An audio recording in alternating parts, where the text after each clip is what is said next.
What do you know about the origin and roots of the Igbos from Israel? Answer. I must begin with the history of the other tripod nationalities that makes up Nigeria. First, the history of the Yorubas could be traced to the great king Oduduwa. Oduduwa was the founder of Ile-Ife, who begot the entire Yoruba nation. The Oni of Ife sits on that throne till date. The second in this order is the Fulani of Nigeria, known as the warriors and shepherds. The Fulani could trace their ancestry to a man known as Shehu Usman Danfodio. Danfodio has 7 sons who begot the 7 core northern states. The Igbos must listen carefully in order for us to trace our ancestry from where it comes. In the words of Marcus Garvey, a famous philosopher, he said that any man without the knowledge of his history and roots is like a tree without the necessary taproot. And so it is that the origin and roots of the Igbos could be traced to Israel, home of Jacob. Jacob was the father of Israel, who had 12 sons, namely Reuben and Simeon, Levi and Judah, Dan and Naphtali, Gad and Asher, Issachar and Zebulun, Joseph and Benjamin, written in Genesis chapter 29, verses 30. The 12 sons of Jacob later became the forebearers of the 12 tribes of Israel. Gad in this order was the 7th son of Jacob, who has 7 sons, namely Ziphon and Hagi, Shuni and Isbon, Eri, Arodi, and Areh. Go to Genesis chapter 46, verses 16. Eri, together with his 2 younger brothers, Arodi and Aleri, later became the 3 ancestors of the Igbos. Another question, sir.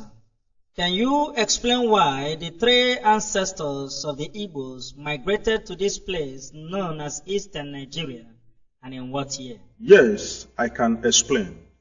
Sometime in the Middle Eastern countries, famine struck for about 7 years, and the surrounding neighboring countries were forced by hunger to sojourn in Egypt. And so Jacob and his families and relations were forced to stay in Egypt. But before this, one of the sons of Jacob, known as Joseph, had been sold to slavery in Egypt by some of his brothers. Joseph later rose to be the governor general of Egypt under a certain king known as Pharaoh. Jacob and his sons and relations who traveled to Egypt were about 70 in number. They lived happily in Egypt until they began to suffer persecution in the hands of the Egyptians. Later, Eri, the 5th son of Gad, foresaw the persecution and wickedness of the Egyptians on the Israel. He decided to live in time. He thought that a time is coming when the Israelis in Egypt will be taken as slaves. And so, Eri left with his brother Arode and Aleri, together with his half-brother who later begot the sons and people known today as the Ijaw nation. A lot of people from the tribes of the Edomites also followed in this journey. The Edomites that followed Eri today later begot the present Edo people of Nigeria.